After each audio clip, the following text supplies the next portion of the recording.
Hi there, my name is Robin West. I work for Seabourn as their Director of Expedition Operations, and like every year it is an absolute privilege and an honor to be able to come down to Antarctica on board the Seabourn Quest and to be able to experience the great white continent in all its glory.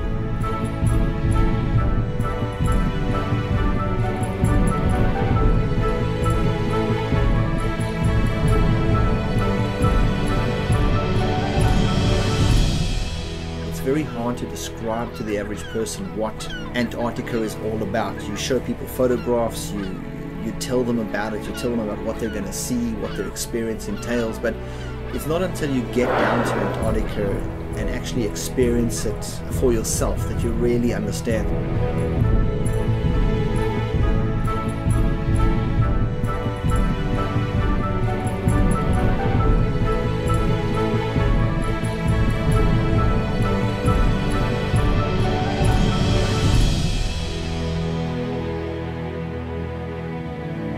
Welcome to Antarctica. I hope you have an incredible experience. I hope it's everything you've dreamed it to be, and I hope you go away being ambassadors for this incredible destination.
Well, welcome to Half Moon Island here in the South Shetland Islands, and a beautiful backdrop for our chinstrap penguins.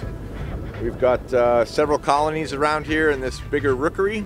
This one's quite accessible for us, and it's also quite accessible for the penguins coming and going, feeding and taking over the incubation shift. So if you look at the penguins that are lying down, they basically all have 1 or 2 eggs.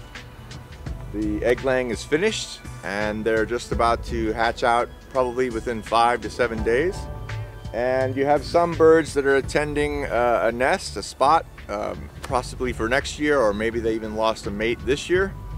But by and large, you've got mated pairs here lying down on eggs, waiting for their mates to come back and relieve them for the incubation duty.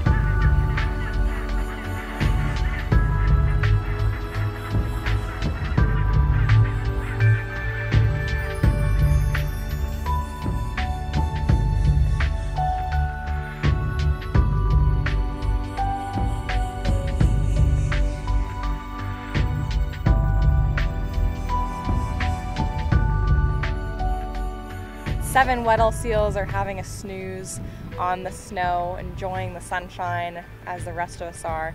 Weddell seals are one of the champion deep divers, so they're resting up after probably expending quite a bit of energy foraging out in the ocean in the waters behind us here of the South Shetland Islands or the peninsula. In the past couple of years, we've definitely noticed that some individual Weddell seals return to this particular area on Half Moon Island year after year. We can tell them apart by the markings that kind of look like camouflage splotches found on the undersides of their body. So with one photo of a seal belly, you can tell individuals apart, similar to what you can do with things like humpback whales and killer whales for individual identification.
Today we're at Cooperville Island, our first Gen 2 penguin colony, and lucky for us it's snowy, so our boots are going to be nice and clean. But if you're taking a look at any of these little outcroppings of rock covered with penguins, they're also covered with guano.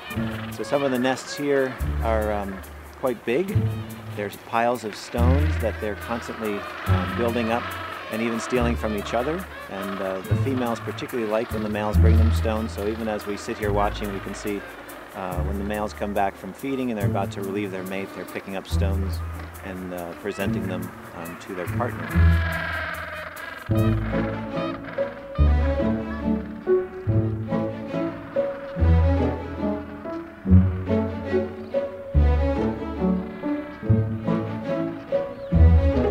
Another interesting thing about this site here at Cooperville Island is the number of penguin highways here. The snow is quite deep, and in fact when we got ashore we had to land right onto the snow because there was no beach, it was all snow.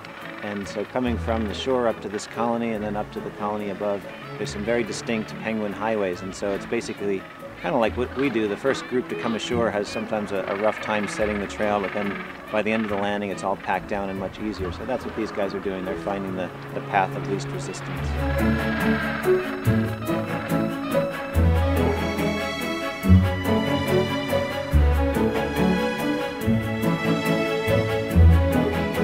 I have to say that Gen 2 penguins are probably my favorite penguins. I think all of us, as you travel around and you meet these different penguins, they all have personalities, and I think the Gentoos, maybe because they're so chill, they just sort of sit here and are very relaxed. Maybe it's their portly shape, I'm not sure, but I could sit and watch Gentoo penguins for forever, I think.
To navigate through ice is of course challenging compared to our normal navigation.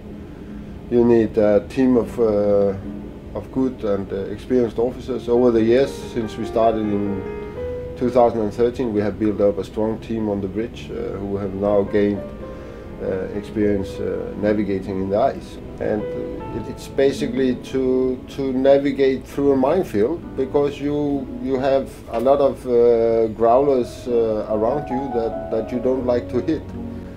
And you know, we're down in Antarctica to show as much ice as possible to our guests, but at the same time avoid the ice. At least we don't want to hit it, of course.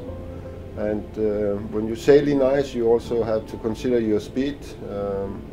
The more ice you have, the slower you have to go to assess the situation better, but also if you have an impact with a smaller piece of ice, then you will not have any damage to the ship. And challenging is also the wind, because the ship is drifting a lot. When we are slowing down because of the ice, the ship is drifting more. So sometimes it's like sailing with a big sailing ship, actually, where the wind is sometimes against you and sometimes with you.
Right, here we are at Waterboat Point.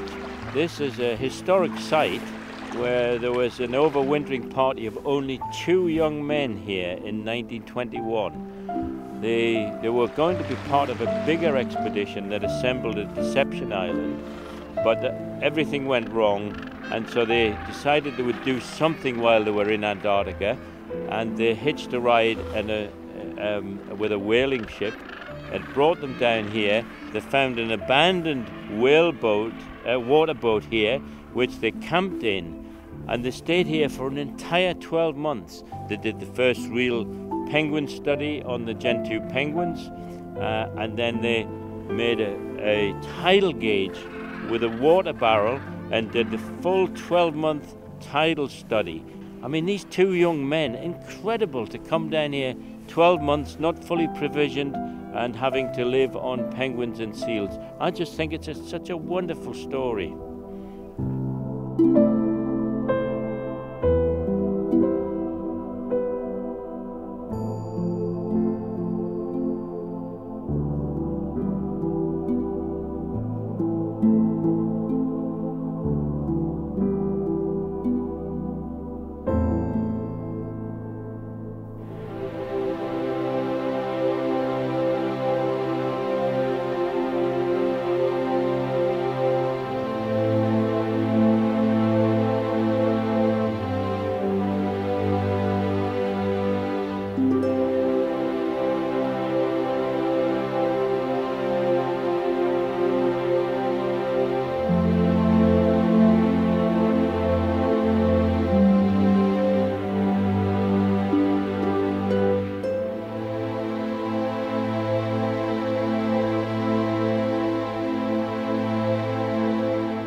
Today we're at Des Moines Hut, which was set up by the British Antarctic Survey in 1975 as a staging post to get men and materials further south. So the ship would come in early season, couldn't get down to Rothera because of the ice, and they would land men and materials here and fly them from the ridge up just behind the hut, fly them further down south to Rothera. Eventually they started flights direct from the South American mainland and flew direct there, and this facility was closed in 1975, but it's now run by the British Antarctic Heritage Trust, who maintain the heritage of the British Antarctic Survey here.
Most of us working on board, we have butterfly flies in our stomach when we go down.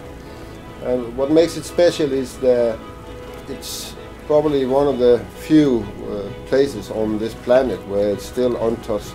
Everything is clean, everything is big, you feel small yourself. It's just being on another planet. So personally, I can't get enough of it. And if I get the opportunity, I will hang around down here until I retire.